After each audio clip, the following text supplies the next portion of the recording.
Yoxsulluğa səbəb olan 10 bitə əməl. Quran ayələri və hədislərə görə 15 əməl yoxsulluğa səbəb olur. 1. Zina. 2. Haram musiqi. 3. Müsəlmana xəyanət. 4. Özünü yoxsulluğa vurmaq və daima naşükürlük etmək. 5. Söyüş söymək. 6. Davamlı günah etmək, Allaha üsyankarlıq. 7. Haram yemək, haram qazanmaq və haram edilmiş qidaları yemək. 8. Dilənçilik. 9. Möhtəkirlik. 10.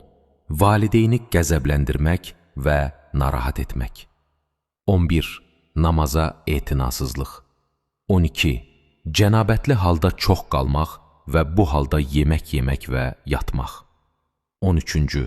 Evi və qab-qacağı çox çirkli saxlamaq. 14.